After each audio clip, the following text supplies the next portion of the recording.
কর্মই ধর্ম ভারতীয় সংস্কৃতির এক চিরন্তন বাণী।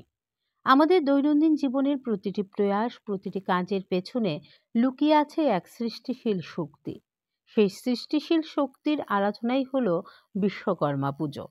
বাংলার মাটিতে, ভারতের নানা প্রান্তে, বিশেষ করে কারখানা, ওয়ার্কশপ, অফিস কিংবা কর্মক্ষেত্রে এই পুজো এক উৎসবের আবহ তৈরি করে। বিশ্বকর্মা দেবতা পরিচিত দেবশিল্পী বা ডিভাইন আর্কিটেক্ট হিসেবে।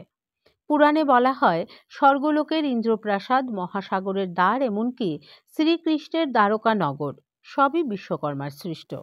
সুতরাং তিনি শুধুই পূজিত নন, তিনি কর্মের, সৃজনশীলতার, শিল্পের প্রতীক। বাংলা ক্যালেন্ডারে ভাদ্র মাসের শেষ দিনে, অর্থাৎ ভাদ্র সংক্রান্তিতে পালিত হয় বিশ্বকর্মা পুজো।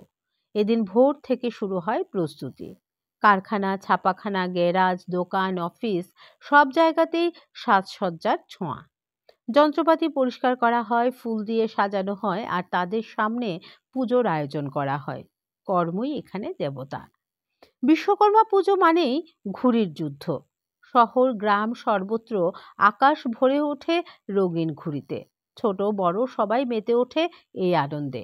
আকাশে উড়ন্ত ঘুড়ির মতোই এদিনেও মনও ভাসে আনন্দের হাওয়ায়। শুধু ধর্মীয় আচার নয়, বিশ্বকর্মা পুজো শিল্প সংস্কৃতিরও প্রতীক। শ্রমজীবী মানুষ থেকে শুরু করে বড় ব্যবসায়ী সবাই এক অভিন্ন প্রার্থনা, কাজের উন্নতি হোক, উৎপাদন বাড়ুক, কর্মফল শুভ হোক। সমাজের প্রতিটি স্তরে এই পুজো কর্মের মর্যাদা শেখায়। আজকের দিনে শুধু কারখানা নয়, আইটি অফিস, মিডিয়া হাউস, এমনকি আধুনিক যন্ত্রপাতি নিয়েও বিশ্বকর্মা পুজো পালিত হয়।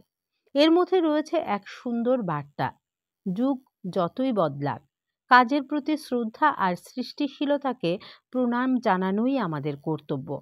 আসলে বিশ্বকর্মা পুজো আমাদের মনে করিয়ে দেয়, কর্মই সত্যিকারের উপাসনা। কাজের মধ্য দিয়েই মানুষ গড়ে তোলে নিজের ভাগ্য, সমাজ এবং সভ্যতার ভবিষ্যৎ। তাই এই দিনটি শুধুই উৎসব নয়, এটি কর্মের প্রতি শ্রদ্ধা আর সৃষ্টিশীলতার উদযাপন।